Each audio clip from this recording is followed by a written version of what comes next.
ladies and gentlemen, Chief Master Instructor Kenny Smith, Total Force Training Group President again. It is an absolutely gorgeous day here in middle North Carolina. Anyway, we're going to talk about a few tricks with your everyday carry.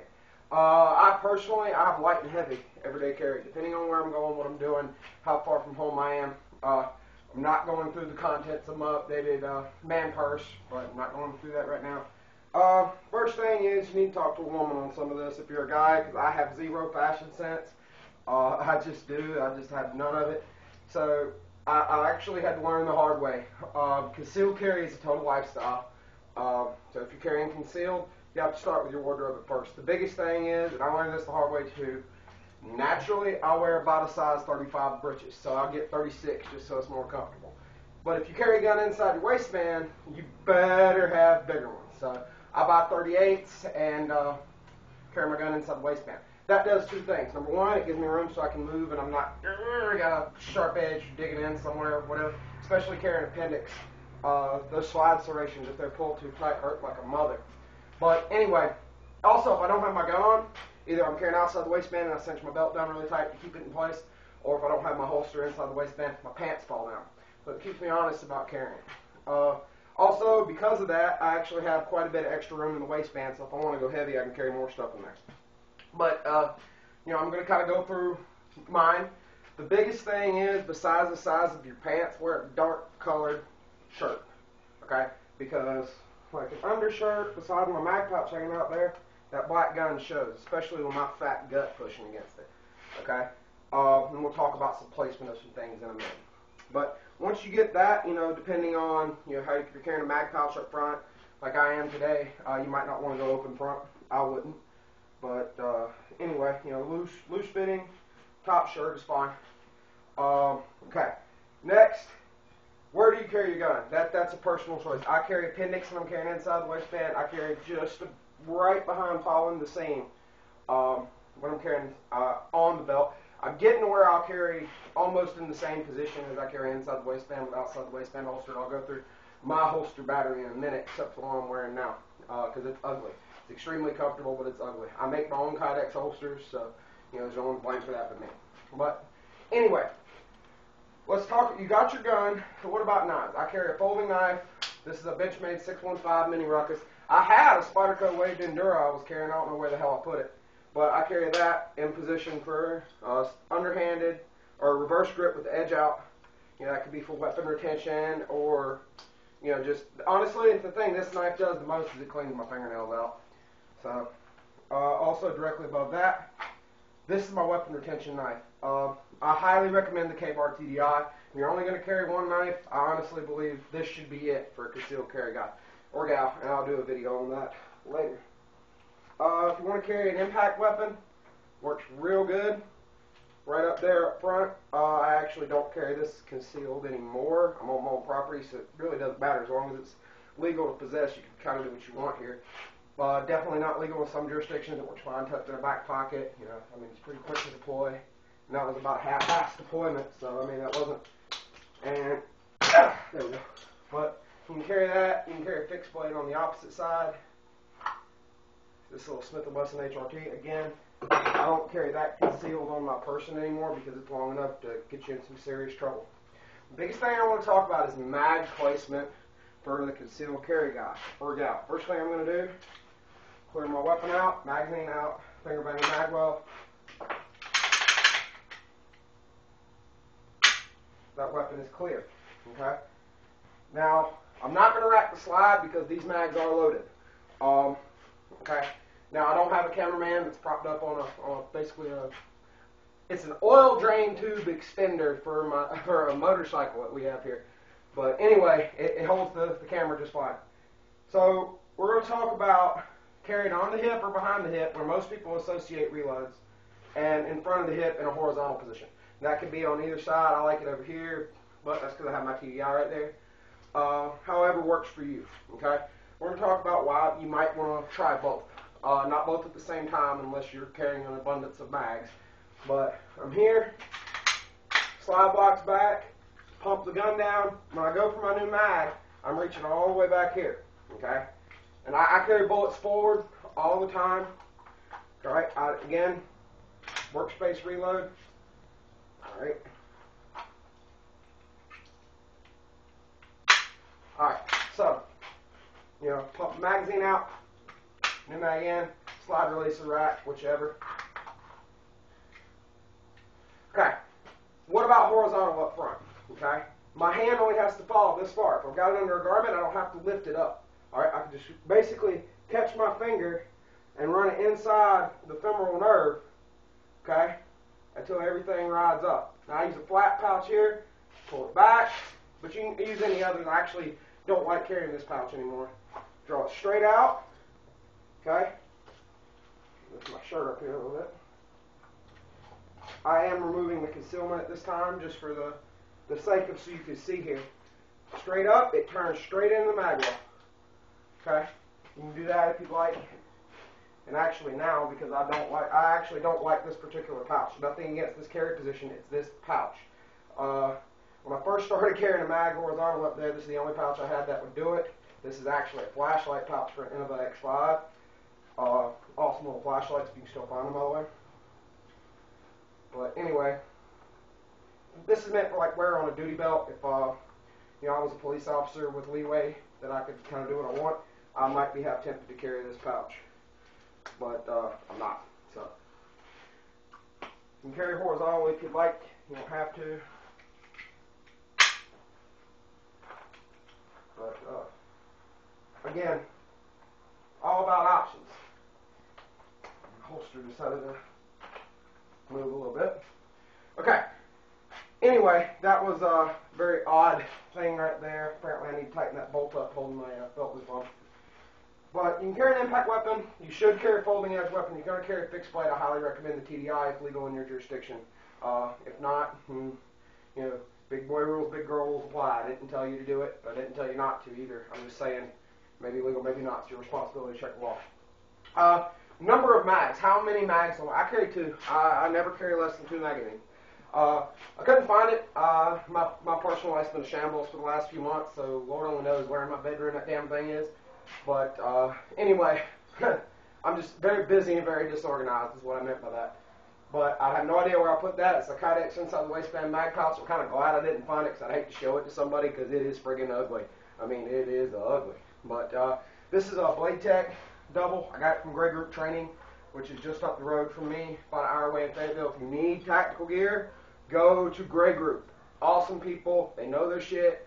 If you're lucky, you might get some basically free tips and shit, because there's always SF guys in there. Okay? Anyway, this is a Blade Tech double. Got it from Grey Group. I like this mag pouch when I'm carrying 2 reloads. I have just dropped 1 in my back pocket, dropped 2 in my back pocket. I don't do that anymore because now that I don't have the pocket clip on my E2D Defender, it's where I carry my Innova X5 that was originally in that pouch right there. I'll talk some more about this light later. But, mags can be carried in abundance of places. If you're carrying a shoulder rig, Galco actually, I think the ultimate thing they have, I think they call it like the UC2 or something like that. Anyway, it's 2 mags and a light, like Surefire G2, under the offside. If I had one, I'd show it to you, but I do not own a Galco shoulder holster at this time. Anyway, I like my 2 mags right here. If you want to go for the New York reload, I read something on Gabe Suarez's Warrior Talk News. A Glock 17 with 1 magazine in place, ready to rock, weighs the same as a double mag pouch with 2 17-round mags ready to go. We're extremely close to it. So that might be an option if you want to do the whole Wild Bill thing and carry 2 pistols. I think that's a great idea, if your state allows it. If not, then big boy and big girl rules apply. New York reload's a good thing. Got the term from Jim Cirillo. Anyway, you've got reloads, you've got your weapon, and I'll make a separate video on why I carry appendix as opposed to on the hip. Impact weapons are always a plus. We're a big believer in impact weapons. Okay. I actually have entertained the thought of starting to carry this again because there's been a lot of robberies and stuff in the area. I'll neither confirm nor deny whether or not I'm going to put it in my waistband tonight, but I might. This is the ultimate tool against an edged weapon. I don't care how good you are. If we're at this range, okay, and this is a guy who produces a knife, I'm not going to be able to get my gun onto him before he can cut me. Okay, I can hit him when I deploy this aspeton, okay, and take that knife out of his hand at the same time. I've given myself more reach, You know, I can go into Filipino martial arts stuff if I need to. It's just a good tool. Impact weapons are a plus. If you can carry one, you should. What impact weapon do I carry most of the time that nobody can tell me I can't carry? I've carried this in courthouses. I've carried this on planes. I've carried this in federal facilities. I mean, this is a legitimate medical device. Okay, you should always have an impact weapon. You should always have a folding knife, unless you're going somewhere where you can't legally have one and they're going to look. You should always have a folding knife. Okay, I can't stress that enough. If you can't have a pistol, you should have a cane and a folding knife. Okay, basically what your EDC should contain. Okay, a handgun, a combative pistol. I'm going to do a video about that. An impact weapon, but that gives you an intermediate use of force option. I carry OC spray on my pepper sprays, the ASP Key Defender. You don't have to carry pepper spray if you don't want to. Or is it the Palm Defender? Anyway, one of the mid-size ASP Defender is what I carry. You should have a less than lethal alternative. That could be the impact weapon. That could be OC spray. That could be both. You should have an edged weapon. That could be a folder. It could be a fixed. That could be both. Obviously, you should have a handgun.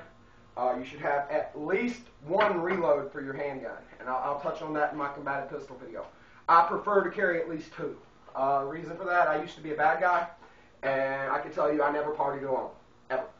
I don't care what caliber you have. If you give me enough, you might not give my homeboys enough before you have to reload. Okay, I no longer live that kind of life, but that's advantages of having walked the dark path. You learn enemy tactics. That's why I went from carrying, when I started thinking about it again, namely because I just ran into some of the old people from then, and I realized just how jacked up in the head I was for hanging out with them back in the day. But they were never alone. And I realized maybe that 9-shot 45 in my waistband isn't enough. And I immediately traded it for an 18-shot Glock 17. That's my reasoning. But again, if I have 18 on tap, I might put 4, 5, 6, 7 burst of rounds. Never shoot 1, 2. Don't push yourself. Shoot them to the ground. Okay, that may take 5, 6, 7, 8, 9, 10 rounds. Okay, if they got 2 or 3 homeboys and you're carrying, a single stack gun, let's say you're carrying a SIG 220, okay, and you put, 6 rounds or 4 rounds in this guy. By the time you put 4 in the other guy, now you're at slide block. Okay, something to think about. Okay, I just went for the higher capacity, carrying 2 reloads. And I used to tell my ex-girlfriend used to like, why do you carry that many bullets? It's like, it's not because I'm carrying that many bullets. Let's suppose one magazine malfunctions. One magazine's for if they have friends, and one is just shit happens. Maybe they have more friends. Maybe I have a second malfunction. Okay, stuff to think about. All right. The next thing you should always carry, whether or not you're going in, is a damn flashlight. I carry the Innova X5, namely because my Surefire E2D needs a new bulb. I don't have the LED version. I want one, but my E2D has gone a long way with me and been a lot of places with me, and it's sentimental value, so I don't really want to replace it. It's sitting on my nightstand right now. But the Innova X5, that's a floodlight. I'll do a review on it. I have the green one because the human eye picks up green light easiest of any other color. And you don't have to do permanent eye damage to get the bedazzling effect. You should always have a good light. Another good thing about the Innova is it doesn't look like a weapon. I mean, obviously I can use it for a Kubasan or whatever, so could you. But it doesn't have the stripe bezel and all, so TSA doesn't think twice when they see this thing. That's another good thing on that. You should carry some form of cordage. I wear a 950 bracelet. This is actually the 950-pound test GP tent line. I carry a tourniquet. This is Patriot Performance Materials, self-applied tourniquet. I might do a video review on that. A little pocket survival kit. Okay, everybody should carry one of those, either in a bag or something. You should have some form of survival gear on you or close by.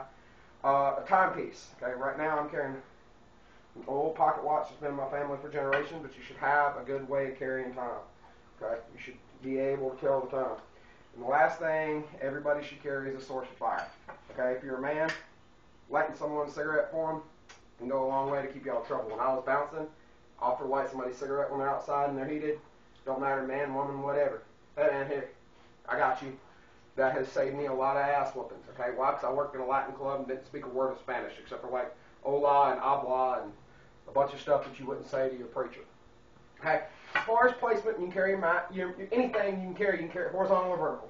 Okay, the places I would avoid carrying things are small of the back.